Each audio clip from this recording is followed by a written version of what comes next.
the slides, just as a note so you understand, this is a 60-slide presentation that Peter and Kevin Beck are going to give on Saturday, which is, if you're not going to get in the business or don't want an in-depth training, it's a great overall or overview of this whole business. And so that's why we're jumping through them, and we're trying to hit the highlights to give you the first snippet. We don't want to give you enough so you get dangerous. And probably after Saturday you could do that. Down. Okay. So building science really is what we're talking about. And when we go further, we talk about heat and air, moisture, pressure, how they interact. Because nothing is isolated in a house. Everything is interactive, and that's the big problem today. And that homes are built and the HVAC fellow doesn't interact with the air conditioning guy. With the insulation fellow or a person who's doing that. The architect doesn't talk to the mechanical engineer. The homes are sized and the systems are put in the way Grandpa taught me, who taught Dad, who taught me, and this is what we do. And because the houses are so poorly built as far as building science, what actually happens is most furnaces in your homes are twice the size they're supposed to be, just to make sure that the house is warm, and usually they're not. Does anybody in this room have a hot room and a cold room in their house? Ooh, that's good. Usually you get more than that. Anybody get a house on a windy day that's draftier on a real cold day? Maybe you got striation hot up here and all of that stuff. Okay, a couple of those.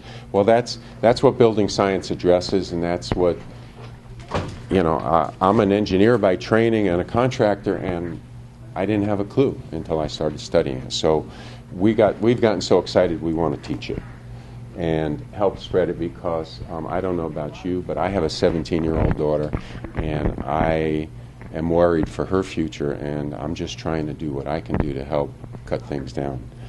How many Priuses in this room? 1, 2, 3, 4, 5, 6, 7, 8. Okay, well, 9. Sebastopol has the highest Prius per capita in the whole world. Yeah, I went to get in my car the other day, and the door didn't open because the key's supposed to automatically open the door, and this little old lady came up to me. She said, "No, that's mine. Yours is over there." So it's pretty good. And 47 miles a gallon average is really nice compared to my last car was 23.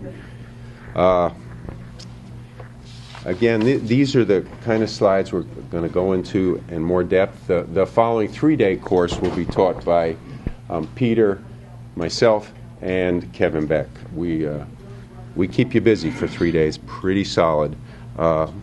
Air movement is one of the issues. Some of the things we'll focus on today. Go to the next one. Huh? Go to the next The next one is the more complete one, right? There we go. Just as an example of, to give you a little idea of what goes on in a building, we have moisture, we have heat, and we have air that moves through a building, and they all interact. In this case, we're looking at the heat that moves based on change in pressure, change in temperature, which is convection energy, convection currents. You have conduction, convection, and chimney effect, which is pressure effects, because the air at the bottom is sucked to the top because of pressure changes. And like I said, this is kind of complicated. I could run through and give you the executive summary in 5 minutes, and you'd go, what? But after maybe a few hours of it, you get your arms around it, and you really start to understand how critical everything that we've been overlooking for all these decades is. And I think Peter started to allude to it before. And I think you were asking when he said, well, we built houses properly in the past, and now we have cities. Well, the issue is, even in the cities, if the house is built properly, the energy should be 25% of what it is today. Yes, if you can get exposure, right. Well, that's for going for zero totally passive or almost no energy. But if we just built the houses we have right, we can still whack our energy. Our average savings on a retrofit is 70%. And there's a national program we're involved in called the ACI. If you don't, just for those of you that are interested, ACI is Affordable Comfort Institute, ACI.org or affordablecomfort.org. And we're involved in the 1,000 Home Challenge, and we're documenting 1,000 homes where we cut the energy at least 60, ideally 70 to 80% on a retrofit. And basically here, this is demonstrating the stack effect, which is influenced by several factors. The fact that heat rises, actually heat goes from hot to cold, and pressures. And you look at this building here, which is it's under construction, and there's a scaffold that's wrapped in paper. And just like that shown, the air is sucked into the building at the bottom, and you can see the wrapping sucked in, and it's blowing out at the top. Well, when that's not there and that building is existing, your heat's on, and that's happening every day, whether it's air conditioning or when you want to stay cool, or vice versa.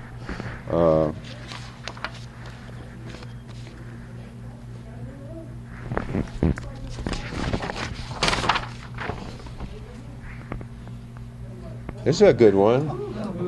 Yeah, that's an extreme mold issue. Yeah, and yeah, well, you can see where it starts. It starts right there.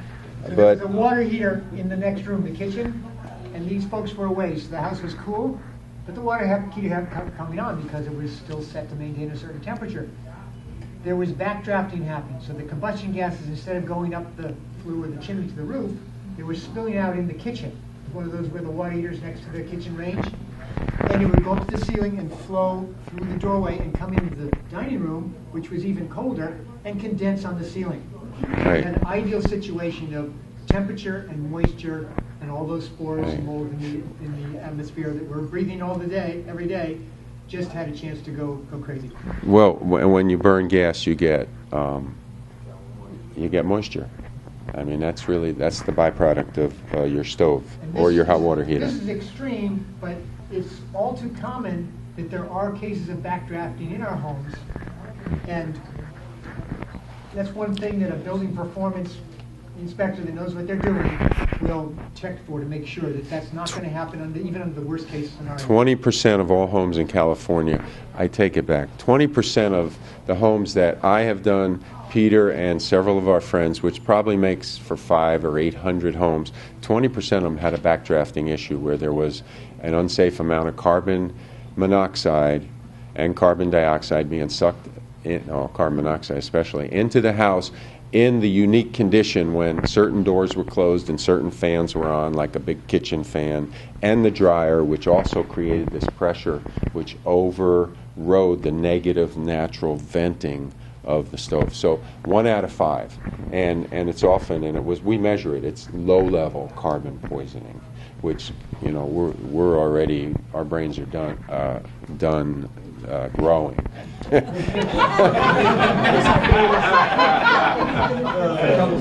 Ask my wife about that. But infants are prone to damage from this process. Another interesting, when I'm thinking of kids, they play on the floor, and if I go back to, if I go back to this one, what happens is, just a little anecdotally, you have your plants outside, you have pesticides, and all the air, most of the air that leaks into a house, a normal house, a lot of the air, I wouldn't say most, comes right in through the sill plate where the wall meets the floor, and where are little kids playing all the time when they're little? They're on the floor. The lousiest air in the house is on the floor.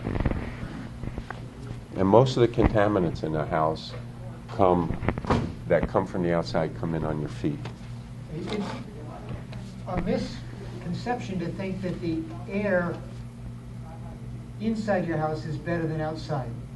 If you're living next to the 101 corridor and you got all this traffic going by, that might be the case.